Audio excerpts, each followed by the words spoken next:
di penelitian yang sama tadi akan ada 27 hingga 46 juta pekerjaan yang muncul. Jadi antara pekerjaan yang hilang itu lebih banyak pekerjaan yang muncul gitu.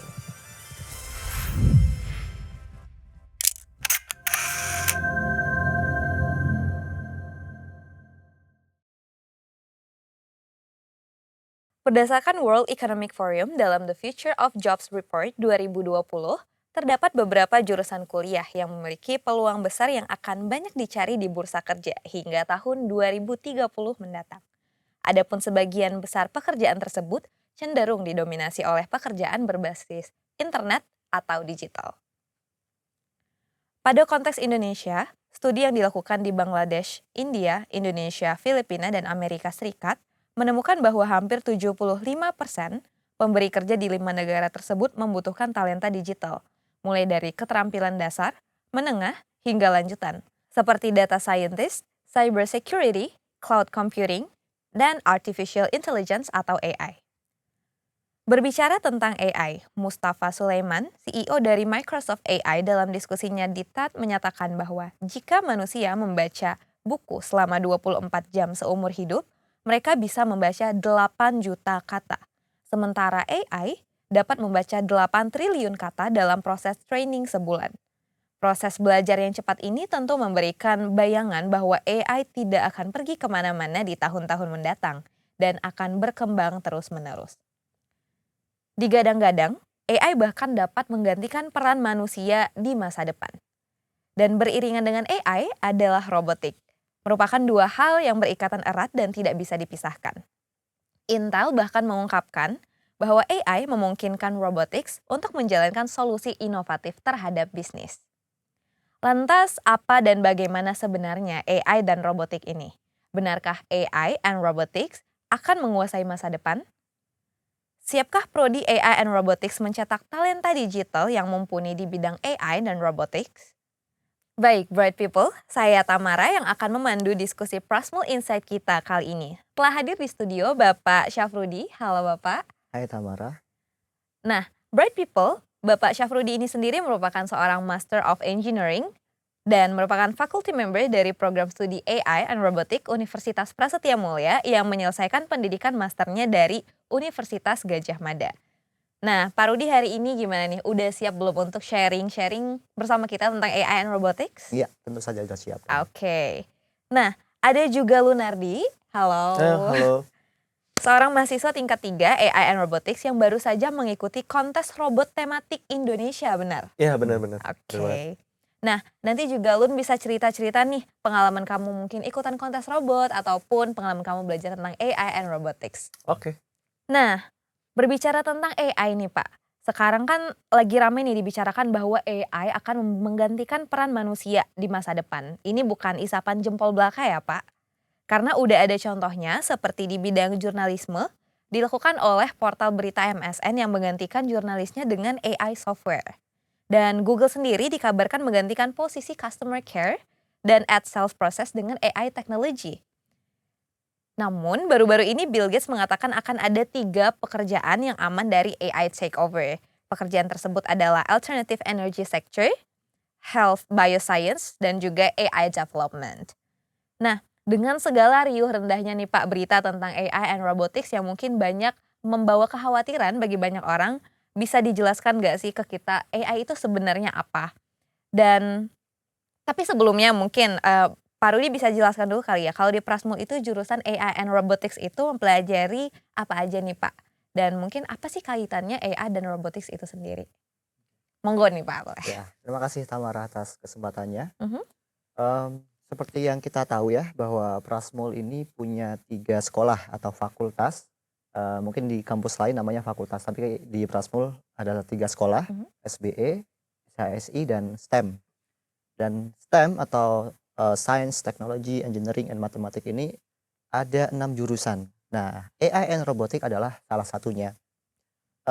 Kalau mungkin teman-teman di sini baru dengar ya, kenapa kok tiba-tiba ada AI and Robotics?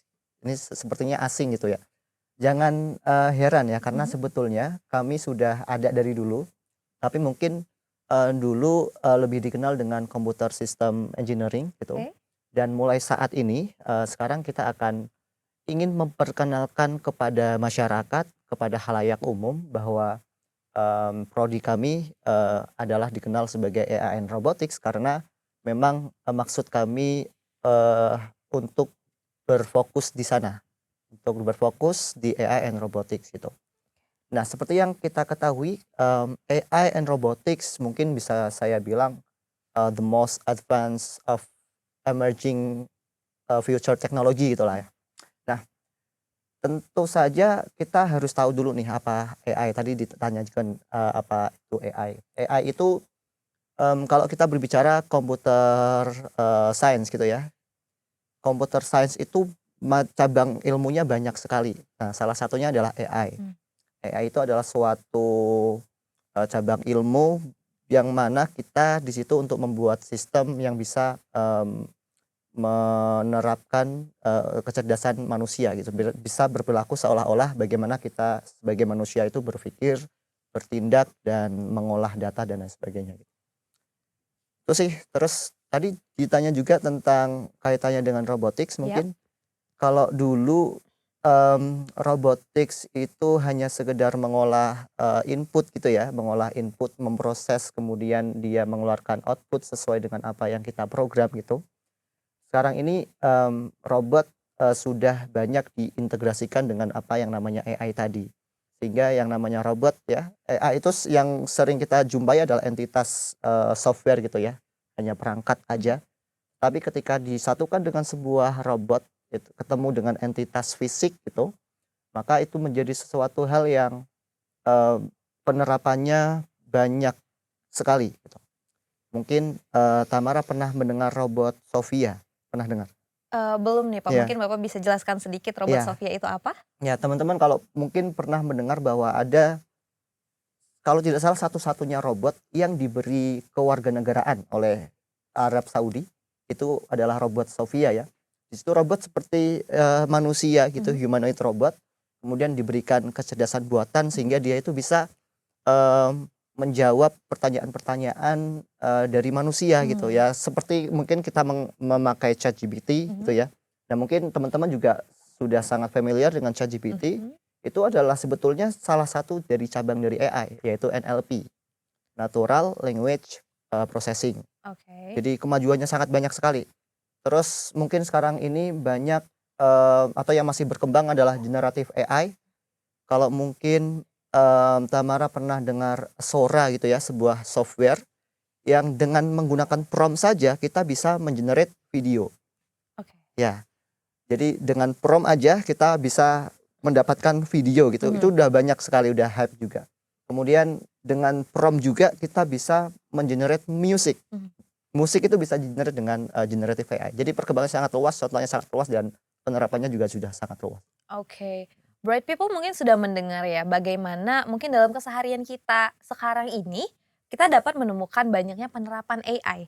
Nah, kalau gitu benar nggak sih Pak, dengan hadirnya AI ini di masa depan, Mhm, pekerjaan manusia akan tergantikan? Kan banyak tuh sekarang kekhawatiran-kekhawatiran terutama Gen Z mungkin mhm ya mhm. tentang pekerjaan di masa depan. Menurut Bapak sendiri seperti apa? Ya. Ya, menarik sekali ya ketika kita bahas tentang, pekerjaan, karena saya pernah ikut suatu webinar atau workshop gitu, kemudian di situ salah satu perwakilan dari Gen Z ya, saya tidak, mengeneralisir kalau Gen Z itu, mengkhawatirkan pekerjaan mereka, tapi pada saat itu dia itu tanya kepada salah satu narasumber di sana, yaitu kekhawatiran mereka tentang, ancaman pekerjaan yang akan mereka dapatkan. Nah, saya ingin menyampaikan fakta yang lebih menarik lagi gitu. Nah, apa, yaitu data pada tahun 2019 ya, mungkin sebelum Covid, oleh McKinsey, bahwa nanti sampai saat, tahun 2030 ini akan ada kurang lebih 23 juta pekerjaan yang hilang. Mhm. Oke, 23 juta. Oh itu cukup banyak sekali ya Cukup Pak? banyak sekali, dan ya dengan adanya apalagi itu sekarang ditambah, adanya AI and robotik gitu ya. Mhm. Tapi ada fakta yang bukan fakta ya, tadi, studi yang lebih menarik lagi, di penelitian yang sama tadi, akan ada 27 hingga 46 Mhm. juta pekerjaan yang muncul. Jadi antara pekerjaan yang hilang Mhm. itu lebih banyak pekerjaan yang muncul gitu. Pekerjaan yang muncul dan 10 juta di antaranya adalah pekerjaan atau jenis pekerjaan yang baru gitu. Sehingga teman-teman atau adik-adik Gen Z gitu ya tidak perlu khawatir dengan ancaman yang ada atau yang datang dari AI and robotics, tapi yang perlu kita siapkan adalah ya belajar gitu ya. Kita tidak boleh apatis terhadap perkembangan teknologi itu, karena kemajuan teknologi adalah sebuah hal yang mau tidak mau ya kita alami gitu kan. Mhm. Sekarang coba bayangkan, kalau misalkan diproduksi atau sebuah perusahaan di Indonesia gitu ya, tidak menerapkan otomasi otomasi yang bagus gitu ya dengan menggunakan AI, dengan menggunakan robotik gitu. Pasti cost yang dikeluarkan untuk memproduksi suatu barang jauh lebih besar, oke, ketimbang misalkan dari perusahaan yang sama ya Mhm. menghasilkan produk yang sama dari luar negeri, mereka menerapkan automation, mereka menerapkan robotik yang baik. Sehingga output atau barang tersebut kan dijual lebih murah, ya kan? Oke. Mungkin kita sering banget ya dapat barang dari luar negeri dijual lebih murah, Mhm. ya alasannya yang paling dominan adalah itu karena mereka sudah menerapkan kemajuan teknologi yang ke sana gitu. Nah, sehingga kalau tidak kita imbangi dengan kemauan kita belajar, kemauan kita mengikuti zaman, kita akan terus kalah bersaing. Oke. Sehingga ya pesan saya lah kepada Gen Z jangan takut, tapi kita harus mengikuti perkembangan zaman Mhm. dengan belajar senantiasa mengupdate dan mengupgrade ilmu pengetahuan yang kita punya sih. Alright. Alright, bright people, jadi mungkin kita udah mendengar nih bahwa bagaimana AI akan memunculkan pekerjaan-pekerjaan baru di masa depan dan tidak perlu khawatir karena pekerjaan yang terkait dengan spesialis AI, sustainability dan juga business intelligence masuk dalam 3 besar pekerjaan yang tumbuh paling cepat dalam 5 tahun ke depan ya. Dan pemerintah bahkan menyiapkan 3 langkah strategis nasional nih, bright people, untuk meningkatkan pemanfaatan teknologi AI. Dan salah satunya adalah mengembangkan talenta digital yang cakap dengan teknologi AI. Nah, mungkin aku mau tanya lagi nih Pak Rudi, Ya. bagaimana jurusan, AI dan Robotics Prasmul nih menyiapkan terobosan Mhm. guna mempersiapkan mahasiswanya untuk hal-hal seperti ini nih? Oke. Ketika kita bercermin atau ya berdasarkan pengalaman yang ada di saat saya mengisi kuliah ya di kelas, saya selalu menanyakan 3 hal kepada mahasiswa. Mmm. Kalian mau ngapain setelah lulus gitu ya? Apakah mau ya ada beberapa pilihan ya, paling tidak ada 3.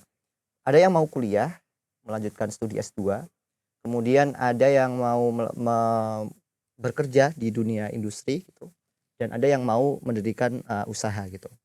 Nah, menariknya adalah bahwa kurikulum yang didesain, yang diimplementasikan di prodi AI and Robotik ini cocok untuk kesemuanya ini. Kalau bisnis ya walaupun kami berbasis teknologi gitu, tapi kan ada istilah yang namanya technopreneur gitu ya. Mhm. Para bisnismen yang berdasarkan teknologi atau basis bisnisnya adalah teknologi. Ya kayak orang yang terkaya di dunia Mhm. siapa? Elon Musk Elon atau mungkin Musk. sekarang udah bergeser ya, tapi Elon Musk salah satu orang yang terkaya di dunia adalah background-nya adalah engineering. Dia adalah penggiat teknologi gitu. Jadi teknologi ini akan menjadi suatu hal yang akan mahasiswa hadapi di kedepan hari. Dan apa yang kami lakukan kepada mahasiswa itu tentu saja tidak hanya mempersiapkan mahasiswa untuk dapat bersaing di ranah nasional, tapi di global juga kan. Nah, bagaimana caranya? Tentu saja dari segi pembelajaran misalkan. Dari segi masa pembelajaran, karena domain AI and Robotic Computer System Engineering itu domainnya cukup luas, maka kami tidak bisa apa ya, hanya fokus dari satu pokok bahasan aja. Maka yang kami lakukan atau yang kami berikan ke mahasiswa secara teori adalah memberikan pembelajaran yang konseptual. Mmm. Sehingga kalau mahasiswa mau mengembangkan teori-teori tersebut itu bisa dilakukan secara mandiri. Jadi tidak berbelit gitu ya, mungkin menangkap ya apa yang Mhm. saya maksud. Kemudian tentu saja tidak hanya teori saja saat kita ada di bangku kuliah gitu ya. Banyak sekali kuliah-kuliah yang kami laksanakan secara project based learning. Kita belajar dengan mereka mahasiswa membuat suatu project gitu ya. Tentu saja projectnya pun bukan project yang tidak ada relasinya dengan real life gitu ya. Kita harus menyesuaikan dengan keadaan saat ini gitu. Itu hanya di kuliah saja. Selain di bangku kuliah, maksudnya di luar ruang kuliah gitu, mereka juga kami berikan kesempatan untuk berkembang, untuk mengembangkan potensinya melalui beberapa project yang mungkin kami ya sebagai dosen itu kan biasanya ada beberapa project kayak project penelitian, pengabdian kepada masyarakat, atau bahkan project dari industri gitu. Nah, kami senantiasa dan bahkan selalu melibatkan mahasiswa untuk ya sebagai sarana mereka belajar. Oh, ini loh ketika mereka menghadapi project real gitu ya. Oh, ini menghadapi masyarakat dan lain sebagainya. Jadi kegiatan-kegiatan pembelajaran yang seperti itu kami lakukan untuk menyiapkan mahasiswa agar tidak hanya kuat di teorinya, tetapi secara pengalaman mereka juga kuat. Ya. Oke, jadi Bright People tadi Pak Rudi sudah menyebutkan ya bahwa di Prasetya Mulia sendiri di jurusan AI and Robotics diajarkan tentang konseptual, Konseptual. yes, dan juga project based learning ya Ya, Pak, yang akan melit mahasiswa untuk melakukan sesuatu yang berhubungan dengan kehidupan kehidupan sehari-hari ya Pak. sehari-hari. Nah, mungkin ngomong-ngomong tentang AI dan kehidupan sehari-hari, memangnya kalau misalnya sekarang ini penggunaan teknologi AI and Robotics itu sendiri Mhm. realnya seperti apa sih Pak? Mungkin bisa diberi beberapa contoh dalam Mhm kehidupan mhm mhm. sehari-hari? Ya, mungkin istilah AI ini baru booming ketika akhir 2022 kemarin ya. Iya. Jadi saya lulus kuliah itu kan 2022 pertengahan, Mhm. kemudian saya lulus, muncullah yang namanya ChatGPT gitu. Yap. Itu baru lulus dan baru launching tuh si ChatGPT. Sehingga saya tidak bisa memanfaatkan ChatGPT untuk mengerjakan tesis saya. Cuman poinnya adalah bahwa AI sekarang ini sedang sangat hype sekali, apalagi dengan awalnya ChatGPT, sekarang AI sangat pesat sekali dan lebih meluas domain kegunaannya. Mhm. Contohnya di virtual assistant ya atau chat box. Mungkin teman-teman sering kali menggunakan Google Assistant atau Siri, Alexa dan lain sebagainya. Nah, itu salah satu implementasi dari AI, Oke. voice recognition ya istilahnya. Kemudian di sisi transportasi misalkan, kalau di Indonesia belum banyak sih, kalau misalkan kita ke negara maju gitu, mmm, ya sebut saja mobil Tesla ya, mobil Tesla dan beberapa jenis mobil itu sudah bisa melakukan autonomous driving gitu ya. Oke, Jadi autopilot system autopilot ya? ya dia bisa mengendarai sendiri, Mhm. bisa mengenali lingkungan di sekitarnya dan bisa menentukan rute yang paling cepat. Oke. Itu juga bisa menggunakan AI. Kemudian sebagai di sarana hiburan dan multimedia gitu ya, mungkin kita seringkali mendapatkan rekomendasi film atau musik yang kok kita merasa cocok dengan musik ini. Mhm. Jadi itu digunakan AI untuk memberikan rekomendasi kepada user tentang kira-kira yang kita sukai itu apa ya, gitu. Terus di dunia e-commerce misalnya mungkin teman-teman kalau berbelanja gitu atau mungkin mengunjungi suatu website, seringkali butuh untuk mengajukan pertanyaan. Mhm. Itu ada fitur chatbot gitu ya. Nah, chatbot itu sebetulnya seringkali yang menjawab bukan orang asli gitu, tapi adalah sebuah data yang dilatih gitu, kira-kira pertanyaan apa saja yang sering muncul, Mhm. kemudian si eee, penjualnya atau si yang punya web itu bisa menyiapkan jawaban untuk mereka. Oke. Itu ya salah banyak dari implementasi AI, tapi di luar itu sangat masih banyak Masih sekali, luas masih sekali ya luas Pak? sekali penempatan AI. Oke. Nah, jadi Mhm. Bright People mungkin tanpa kita sadari ada banyak aspek dari kehidupan kita yang sebenarnya memang sudah dicampur tangani oleh keberadaan AI Iya, sendiri nih ya betul. Pak. Nah, mungkin kalau dari tadi kita udah bertanya banyak nih kepada Pak Rudi mengenai Mhm. AI and Robotics dan Ya. juga bagaimana pengajarannya di Prasmu, eee, kita mungkin bisa tanya-tanya ke lu nih sebagai mahasiswa AI and Robotics sendiri yang udah belajar di Prasetya Mulia, kamu gimana nih? Selama kuliah di jurusan ini kamu udah pelajarin apa aja sih? Atau mungkin udah lakuin apa atau bikin apa aja sih? Oh, oke. Untuk AI and Mhm. robotics kita biasanya itu, lebih fokuskan ke bikin mechanical robot. Oh, Jadi, awal-awal itu kayak, di semester 4 aku sempat buat, robot ini mhm. namanya aku kasih nama Shishun dia namanya. Sishun. Shishun Robot Arm. Oke. Jadi si Shishun Robot Arm ini kemampuannya itu lebih ke kayak dia tuh sebenarnya replika Hmm. ya. Dia tuh replika DIY robot. Jadi dia bisa replika dari si robot arm yang ada di industri gitu. Pertama pernah lihat robot arm di industri gitu? Mungkin pernah di beberapa industri manufaktur ya. Iya, jadi ini tuh kita buat semacam prototipenya, Oke. prototipe yang ada di industri. Cuman Hmm. kita buat menggunakan namanya teknologi 3D printing Oke. gitu. Terus nanti kalau untuk robot ini sendiri punya kemampuan yang manual control. Aku pakai yang namanya joystick gitu. Jadi Oh, ini digerakinnya, seperti yang ada di PlayStation. iya, Oke. jadi dia bisa digerakin tuh gitu. Oke. Tuh digerakin, maju mundur, reaching. Ya intinya try to ambil sesuatu gitu, Oke. try to grab something. Di sini ada grippernya segala macam. Oke. Dan lu menciptakan robot ini waktu di semester? Semester 4. Semester 4 berarti tahun kedua berkuliah ya? Tahun kedua. Oke. Nah, mungkin selain membuat robot-robotan ini, apalagi sih yang lo lakukan selama berkuliah di Prasmo? Untuk yang baru-baru ini yang sekarang banget itu aku ada ikut kontes robot Indonesia namanya. Nah, ambil divisi yang namanya kontes robot tematik Indonesia. Kontes robot tematik Indonesia. Mungkin Iya, boleh benar. dijelaskan sedikit itu perbedaannya apa sih di antara keduanya? Enggak, sebenarnya KRI itu nama besarnya Oke. gitu, kontes robot Indonesia. Mm-mm. Kalau KRTM itu lebih ke spesifik yang mau dibuat apa gitu. Oke. Nah, si tematik ini lebih ngarah ke, jadi kita disuruh buat robot untuk menyortir sampah. Menyortir sampah, namanya robot pemilah. Robot pemilah. Nah, untuk yang lomba yang ini kita disuruh buat 2 robot gitu. Satu robot yang untuk ngambil sampah, yang satu untuk memilah. Nah, kebetulan banget nih untuk divisi ini kita butuh banget nih AI di dalam robotics ini, di dalam si mesin robot ini. Kenapa? Karena si AI ini akan berfungsi banget untuk si robot menjadi yang namanya visionnya dia.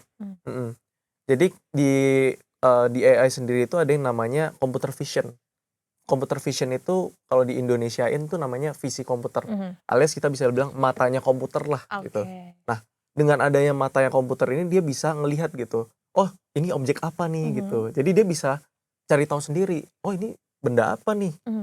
Misalnya dia ngelihat, oh ini manusia, oh ini benda face object gitu. Atau misalnya, oh ini sih ada di sini ada misalnya sampahnya misalnya let's say botol plastik gitu segala macam. Nah, itu dia udah harus bisa tuh di situ. Dengan kemampuannya nanti dia udah bisa, terus nanti dia bakal ambil.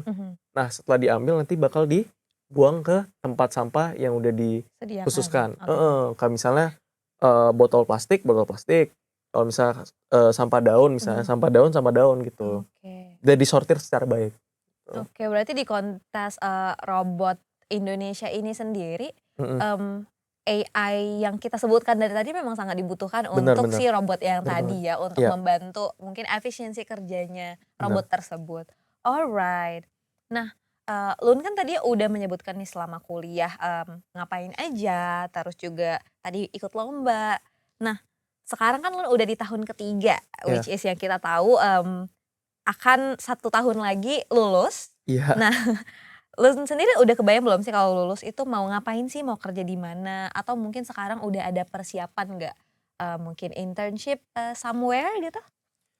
Kalau untuk internship kebetulan aku udah dapet internship ya. Jadi kemarin itu Prasmo sendiri itu udah support banget ya untuk mahasiswa-mahasiswa, terutama mahasiswa-mahasiswa STEM. Jadi kita di STEM itu ada yang namanya co-op gitu, co-op STEM. Jadi di situ mahasiswa dibantu untuk kayak misalnya transkrip nilai, Oke. surat pengantar untuk internship segala macam. Terus kita juga dibantu dengan dosen-dosen rekomendasi. Jadi dosen-dosen itu kan selain menjadi pengajar, mereka juga menjadi seorang praktisi gitu. Nah, dari praktisi ini mereka mempunyai banyak koneksi yang bisa direkomendasikan lah untuk Oke, mahasiswa-mahasiswanya. yang berhubungan dengan industri AI dan Benar. robotics ini. Nah, jadi internship yang aku ambil itu di bidang otomasi industri Oke. namanya, industrial automation. Mungkin boleh dijelaskan sedikit industri automation itu seperti apa sih, dan Lun sendiri di internship tersebut berperan sebagai apa? Oke, industrial otomasi itu sebenarnya simpelnya kayak kita merancang atau memprogram suatu ya, jadi ada mesin yang namanya PLC. PLC itu kayak mesin yang bisa diprogram Oke. untuk kontrol alat-alat industri. Oke. Misalnya kita ngontrol robot nih, robotnya kita kontrol, disuruh gerak ke kiri, disuruh gerak ke kanan. Terus nanti kontrol lagi grippernya, disuruh buka, disuruh tutup gitu. Oke. Kurang lebih kayak gitu, alat-alat kayak gitu. Cuman ya nggak mungkin, nggak sesimpel itu. Oke. lebih ribet lah ya. Jadi bidangnya itu disebut sebagai automation engineer gitu. Oke. Nah, dan Lun sendiri nih ketika sudah lulus dari Prasmo udah ada rencana belum ingin melakukan apa? Mungkin salah satu yang dari 3 yang disebutkan Pak Rudi tadi antara belajar lagi atau mungkin bekerja atau mungkin menjadi seorang technopreneur. Sebenarnya kalau dari aku sendiri bertahap ya. Jadi kalau dari pandangan aku sendiri terkait teknologi, kita tuh nggak bisa bohong. Teknologi itu kita harus pelajari dulu. Istilahnya kayak kita butuh yang namanya experience. Nah, kalau strategi aku ke depannya itu kayak ketika selesai ambil bachelor degree gitu S1, aku pengennya kerja dulu, ngambil experience sebanyak-banyaknya yang aku bisa. Ngambil experience, ngikut course dari entah itu online atau ikut yang offline, terserah gitu. Udah dapat ilmu bla bla bla, udah oke, aku pengen apply S2 gitu. S2 di luar. Kenapa? Karena S2 di luar tuh aku mikir kayak industri di luar itu juga lumayan lebih advance ya daripada di Indonesia ya. Nah, aku juga pengen tuh nanti akhirnya setelah S2 bawa kembali tuh si teknologinya datang ke Indonesia. Terus ntar mungkin buka usaha gitu. Oke, berarti Lun sendiri ya, Bright People sudah memiliki rencana untuk berkontribusi bagi bangsa Indonesia. Wow, itu satu cita-cita yang sangat mulia sekali. Iya. Nah, mungkin aku mau tanya sama Pak Rudi lagi nih. Ya. Dari tadi nih tujuannya Lun untuk mungkin belajar, bekerja ataupun tentang internship segala hal tentang itu.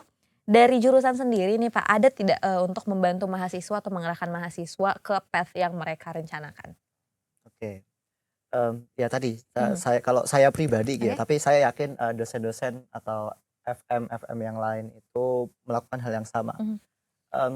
Tidak dapat dipungkiri kalau mahasiswa itu kan punya minat dan bakat sendiri-sendiri ya. Minatnya mau apa? Nah itu yang tadi tiga nih, mau kuliah lanjut S2, mau kerja atau mau technopreneur. Mungkin yang cewek-cewek ada pilihan keempat, mau nikah. Langsung tuh nggak usah melewati 3 ini ya. Ya itu bercanda tadi. Tapi yang saya arahkan ke mahasiswa, saya juga ini tanya sih Lun, pasti saya tanya ke mahasiswa yang saya ajar, kalian nggak masalah ketika tidak expert di bidang atau di mata kuliah yang saya ajar. Tapi paling tidak kalian punya sesuatu kegemaran, sesuatu yang bisa mendukung nanti minat dan bakat dan mendukung potensi kalian. Jadi tidak masalah, kami selalu mengarahkan mereka ke sesuatu yang lebih open minded gitu ya, jadi nggak saklek gitu. Terus ditambah lagi kan domain ilmu komputer itu sangat luas sekali. Tadi salah contohnya adalah automation. Itu kan ya basisnya adalah chip ya, chip yang mana bisa kita program. Mereka juga belajar pemrogramannya nggak hanya dari satu bahasa pemrograman, tapi banyak opsinya, banyak banget. Kemudian ada yang mau di ranah network ya, di jaringan gitu. Kemudian yang mau menjadi software atau hardware developer itu juga bisa. Jadi domain ilmu komputer itu sangat luas. Kemungkinan mereka magang di banyak tempat itu juga kansnya lebih besar. Jadi mungkin setiap perusahaan butuh orang-orang yang mengerti tentang komputer ya. At least jadi IT atau apa ya, walaupun kami tidak merekomendasikan mereka ke ranah sana. Maksudnya mereka punya minat dan bakat sendiri-sendiri. Tapi berarti dari mungkin para faculty member atau mungkin dari kampus sendiri itu tuh ada membantu mengarahkan mahasiswa untuk ke tempat kerja tertentu atau mungkin ke perusahaan tertentu untuk internship, itu bagaimana Pak? Ya pasti kami memberikan rekomendasi ke mereka ya. Kalau di kurikulum Merdeka kan juga sebetulnya mereka mahasiswa sudah punya platform tersendiri untuk magang ya, namanya MSIB kan kalau nggak salah. MSIB. Itu sebuah platform dari Kemendikbud ya, Kemenristek-Dikti, itu sebuah polling kalau mahasiswa mau magang di mana gitu ya, mereka bisa milih, ada seleksinya. Tapi selain itu tentu saja kami juga memberikan rekomendasi, kemudian pada akhirnya ya pilihan kembali ke mahasiswa, mau Oke. yang mana ditimbang baik, positif maupun Mhm. negatifnya sih. Oke, berarti kalau begitu jurusan AI and Robotics ini sendiri bisa dibilang tidak perlu takut untuk tidak mendapatkan pekerjaan di masa depan ya, Iya, Pak? betul betul banget. Mhm. Tadi kita sudah, menyinggung tentang pekerjaan yang akan hilang dan Mhm pekerjaan yang akan datang mhm. gitu, dan jumlahnya diproyeksikan akan lebih banyak, pekerjaan yang datang. Iya, hampir 2 kali Sar lipat ya, Pak, tadi ya? ya, Oke. enggak sampai 2 kali lipat. Tapi yang ingin saya sampaikan adalah bahwa kami di prodi AI and Robotics Mhm. itu mempelajari ilmu yang saat ini dan yang akan datang gitu kan. Oke. Mmm, Seperti yang kita tahu ya bahwa domain ilmu komputer itu begitu luas. Tadi misalkan, Silun punya, minat dan bakat di bidang automation, kemudian ada yang minat di software itu bahkan Mhm. ada mahasiswa kami yang minatnya di software, ya Oke. kami nggak bisa membatasi mereka untuk, berkembang di salah satu topik tertentu. Kemudian ada yang minat di IoT, Mhm. ada yang minat di, mmm, software and hardware developer yang lain lah. Nah, berbicara IoT nih, yang pengen saya sampaikan saya ini keprihatinan saya ya, karena sejak tahun 2011 ya, sejak dulu Mhm. kita sudah mengenal yang namanya industri 4.0 Mhm. ya kan, dan salah satu teknologi yang paling, menjadi ciri khas adalah IoT ya, Internet of Things. Tamara tahu IoT? Slightly, tapi mungkin bisa dijelaskan secara Iya, ringkas? tapi pernah mendengar IoT Iya, kan ya? benar. IoT adalah sebuah, apa ya, teknologi yang, dengan adanya IoT Mhm. tadi, kita bisa mengkoneksikan, beberapa things gitu ya, beberapa, eee, piranti atau, entitas fisik gitu Oke. dengan terkoneksi ke suatu jaringan. Jadi banyak, titik, banyak, Mmm. benda terkoneksi dalam satu, network gitu. Oke. Nah, IoT saja di Indonesia sendiri masih, minim ya, Lun, ya, Ya, mungkin, masih kurang. masih kurang implementasinya. Mhm. Apalagi kalau kita berbicara, daerah-daerah yang Mhm. kurang terjangkau, kan Mhm. Indonesia negara kepulauan yang tidak bisa kita pungkiri bahwa pemerataan pendidikan, teknologi itu juga, lebih susah dibanding dibanding dengan, negara yang hanya satu pulau terpusat Oke. dalam itu kan. Tapi mungkin Pak Rudi Nah, bisa kasih sedikit contoh nih implementasi IoT yang dimaksud masih kurang tuh contohnya seperti apa sih, Pak?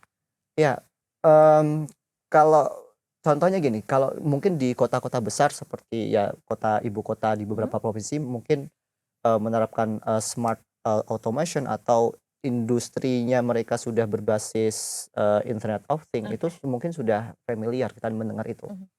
Tapi teknologi-teknologi IoT misalkan smart farming gitu ya, itu Mhm. di negara lain itu sudah sangat masif sekali. Mhm. Jadi kita bisa, mengamati, lahan yang kita punya, kemudian kelembapan tanahnya berapa, kemudian kita bisa memberikan Mhm. air, itu sudah sangat, biasa kalau Mmm. di negara maju. Namun di Tapi di Indonesia Indonesia sendiri kan ya masih sangat masih manual ya, Pak? masih manual dan, Oke. kurang dengan Mhm. teknologi. Dan itu Oke. saja masih kurang. Tadi Mhm. teknologi yang saat ini aja masih kurang, apalagi yang, teknologi masa depan. Mhm. Dan tadi industri 4.0 ya, Mhm. generasi keempat. Dan diproyeksikan di industri yang generasi kelima adalah adanya kolaborasi, robot dengan, manusia, Oke. gitu. Jadi manusia tidak, bisa memungkiri nanti akan adanya kehadiran, teknologi robotik gitu Mhm. ya, tetapi ke depan bahwa manusia akan berkolaborasi dengan, robot Mhm. dalam proses manufaktur di industri. Itu yang digadang-gadang menjadi industri, generasi kelima atau 5.0. 5 Dan yang dipelajari di Mhm. CSE atau AI and Robotics ini yang sekarang, mmm, ya kita pelajari itu semua. Tadi, ada istilah, IoT, Mhm. Internet of Things, kemudian ada AI tadi kita bahas, dan sekarang ini ada term atau istilah yang juga lagi booming, yaitu AIoT. AIoT, AIoT. AI of Things, Oke. Artificial Intelligence of Things. Jadi tadi, kalau IoT aja kan, kita bisa mengkoneksikan beberapa perangkat gitu Mhm. kan ya, Mhm. dalam satu sistem komunikasi yang baik lah gitu. Tapi dengan adanya IoT, setiap perangkat ini selain dia bisa berkoneksi, dia juga punya, sistem AI sendiri, punya kecerdasan sendiri gitu. Mhm. Contohnya mungkin yang, kita kalau ada di rumah, teman-teman mungkin pakai apa, smart vacuum cleaner gitu ya. Oke. Nah itu Oh. mungkin itu masih berdiri sendiri nih vacuum cleaner. Mhm. Bisa jadi nanti terkoneksi ke dalam suatu sistem yang namanya smart home. Jadi smart home itu satu koneksi dengan perangkat-perangkat cerdas Mhm. berbasis AI yang ada Mhm. di rumah gitu. Oke, jadi bisa tahu jam berapa harus membersihkan rumah, jam Betul, berapa harus misalkan. menutup jendela Iya. otomatis dan segala Bener macam. bener bener. Oke. Jadi melihat dari perkembangan teknologi yang semakin advance dan Mhm. terus emerging dari waktu ke waktu, itu yang membuat mungkin lulusan-lulusan di jurusan AI dan robotics ini ke depannya pasti Mhm. akan memiliki opportunity pekerjaan begitu Betul ya, Pak? betul. Mhm. Oke. Sangat menarik sih mendengar banyaknya kegiatan yang dilakukan oleh mahasiswa jurusan AI dan Mhm. robotics Universitas Prasetya Mulia. Nah, aku mau tanya ke Lun lagi nih. Kamu Iya. kan udah 3 tahun ya sebagai Mhm. mahasiswa AI and Robotics. Menurut kamu sendiri apa sih pengalaman yang paling berkesan selama mempelajari jurusan ini? Yang berkesan ya, salah satunya itu yang paling recent atau paling sekarang banget Mhm. itu, mengikuti lomba KRTMI. Oke. Nah, kebetulan untuk lomba KRTMI ini aku jadi leader dari tim aku. Jadi timnya itu, berisikan 4 orang dan Mhm. 1 pembimbing dosen. Jadi dosen, kita salah satunya namanya Pak Rohmat. Jadi Mhm. dia kita ngebuat robot yang tadi aku sempat jelasin, robot, untuk ngesortir sampah. Oke. Nah ini, challenge-nya lumayan berat ya, karena Mmm. membuat robot dalam waktu singkat itu bisa dibilang lumayan, rada nggak make sense lah. Oke. Sesingkat apa sih waktu yang Mhm. diberikan? Sesimpel kayak sebulan gitu Oke. deadline-nya. Jadi, lomba robot ini termasuk yang bisa dibilang, cepet banget Mhm. gitu, rapid phase-nya itu cepet banget, Oke. fasenya cepet banget. Nah, dengan fase yang kayak gini kita lebih ke pressure gitu, Mhm. untuk membuatnya lebih secara cepat dan secara Mhm. efisien. Di mana kita nyari Mhm. algoritmanya gitu kan, brainstorming lagi, Mhm. ini pakai alat apa nih, aduh ini pakai, nanti pakai, robot yang model kayak gimana Mhm. gitu. Jadi bener-bener, pressure tapi menurut aku, hal-hal yang kayak gini bisa membuat kita jadi lebih berkembang. Karena Oke. dari situ kita melihat bahwa, oh, ternyata pas kita brainstorming, kita Mhm. ngobrol-ngobrol, ada nih ke-miss gitu. Oke. Misalnya robotnya nih, kita tadi bilang, "Oh mau pakai computer vision." Mhm. Heeh, computer vision kan berarti kan, ada AI-nya gitu kan, Mhm. butuh yang namanya kamera gitu. Kamera bisa dipasang gitu. Itu ternyata pas kita pasang, lupa ternyata ada komponen yang lebih penting gitu. Mhm. Misalnya, dianya nggak kuat gitu, atau Mhm. misalnya motor atau si, apa sih namanya, Servo. servonya itu Mhm. nggak kuat gitu angkatnya gitu. Oke. Biasa masalah-masalah yang sebenarnya, simpel tapi jadi ngulang lagi Oke. gitu. Terlihat sepele tapi sebenarnya Iya, krusial ya gitu. krusial karena misalnya kita salah nih udah Mhm. buat, udah ready gitu Mhm. kan, udah di print segala Mhm. macem, pas dirakit, ternyata ada masalah di Oke. situ gitu loh. Namun berarti dalam, Mhm. stage yang dilewati oleh, Lun sendiri, dosen-dosen atau faculty member Mhm. sendiri membantu tidak dalam proses tersebut? Oh ya, sangat membantu ya. Mhm. Jadi, dosen-dosen, di kita sendiri itu sangat banyak apa ya, lebih ke merekomendasikan Mhm. kita untuk ikut lomba-lomba, Mhm. project-project. Karena ini, menarik ya, maksudnya kayak kita mahasiswa itu kan, banyak nggak ngertinya juga Mhm. gitu. Teori doang tuh nggak cukup. Mhm. Misalnya nih kita bilang teori, "Oh ini pakainya kayak gini," Mhm. kurang lebih kayak, "Oh ini tuh dipakainya, pakai arsitektur apa," Mhm. misalnya gitu. Atau misalnya chip-nya itu pakai teknologi apa gitu segala macam. Tapi kan kita nggak ngerti cara makainya Mhm. gimana, harus diapain, Mhm. ada detail-detail yang sebenarnya hanya bisa didapatkan ketika kita ikut project, Oke. ikut lomba, terutama lomba misalnya. Mmm.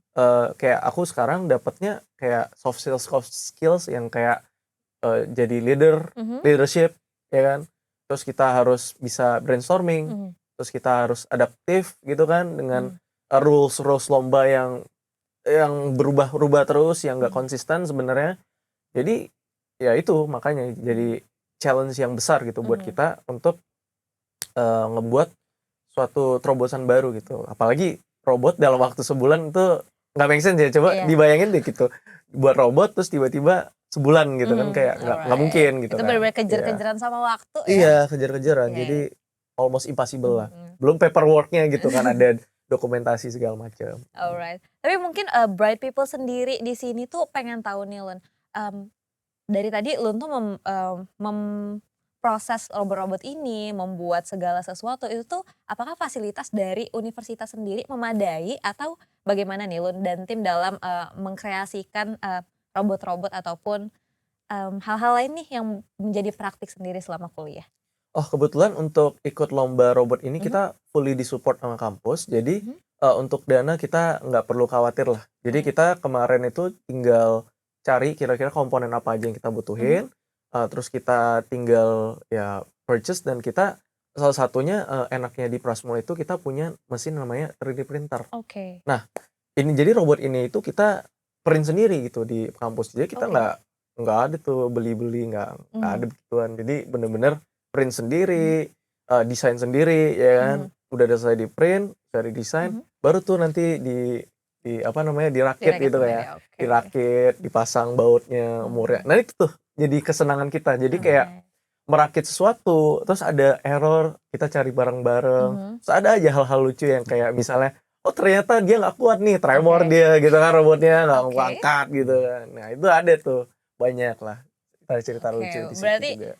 hal-hal dalam proses untuk mengkreasikan robot-robot ini menjadi pengalaman yang berkesan ya bagi lo sendiri Iya, sebagai mahasiswa AI and Robotics. Oke, sangat menarik sih. Tapi kan tadi Bright People mungkin memperhatikan bahwa kita menanyakan pandangan dari Lun sebagai mahasiswa AI and Robotics. Mungkin nih aku mau tanya dari pandangan Pak Rudi sendiri, benefit apa sih yang mungkin akan diterima oleh siswa dengan menjadi mahasiswa AI and Robotics di Universitas Prasetya Mulia ini? Ya. Mungkin Prasmul dari dulu dikenal dengan kampus bisnis gitu ya. Mhm. Dan memang seperti itu, maksudnya Lun sebagai mahasiswa AI and Robotics pun juga diajari atau diberikan mata kuliah tentang business development dan Ya benar. banyak lah ya Lun yang dikaitkan dengan bisnis. Tadi mereka lulus bisa menjadi technopreneur. Kemudian kurikulum yang ada di prodi AI and Robotics, tadi domain ilmu komputer itu Mhm. sangat luas, AI and Robotics sendiri sangat luas, tapi kami berusaha memberikan secara konseptual supaya mengakar kuat ke dalam mahasiswa. Kemudian tidak hanya teori saja, tetapi di kuliah kita juga menerapkan project based learning. Selain kuliah ada project PKM, penelitian, lomba, event mahasiswa misalkan Iya. untuk mengembangkan diri gitu. Dengan ekosistem atau iklim pembelajaran yang sebegitu lengkap gitu ya, bukan hanya dari fasilitas saja. Tadi fasilitas juga sudah disinggung. Kemudian kita coba untuk mendukung mahasiswa dengan apa yang kita bisa sebagai dosen gitu ya, mencari hibah, mencari project gitu, sehingga mahasiswa ini memberikan atau mendapatkan pengalaman yang luas. Dan itu menurut saya menjadi benefit yang sangat besar ya ketika teman-teman belajar di AI and Robotics, mengingat AI Robotics adalah future technology Mhm. gitu ya. Kemudian ya dengan fasilitasnya seperti itu mungkin saya bisa bilang akan sulit untuk menemukan di kampus lain. Alright. Nah, jadi Bright People kita sudah mendengar nih bagaimana mungkin proyeksi masa depan dari perkembangan AI, robotics, dan juga segala advancement of technology yang akan terjadi. Dan seperti yang disampaikan oleh Pak Rudi dan juga Lun tadi bahwa kita tidak perlu khawatir untuk di masa depan berkompetisi selama kita bisa beradaptasi dengan segala pembaharuan yang ada ya. Nah, Bright People berbagai cara dilakukan pemerintah untuk memenuhi kebutuhan talenta digital tanah air, beriringan dengan pihak perguruan tinggi sebagai sumber penghasil manusia unggul. Juga terus berbenah untuk menghasilkan manusia-manusia terdidik dan melek teknologi tanpa mengurangi nilai kemanusiaan. Karena sejatinya, pengembangan kompetensi tenaga kerja dan penciptaan lapangan kerja baru memerlukan ekosistem yang mendukung. Ini menjadi pekerjaan rumah kita bersama nih Bright People. Semua pihak tak bisa berjalan sendirian. Diperlukan navigasi yang menjadi payung besar untuk mencapai tujuan lewat konsolidasi dan kolaborasi, guna melahirkan inovasi. Saya Tamara bersama Pak Rudi dan juga Lun undur diri, sampai jumpa dalam Prasmul Insight berikutnya.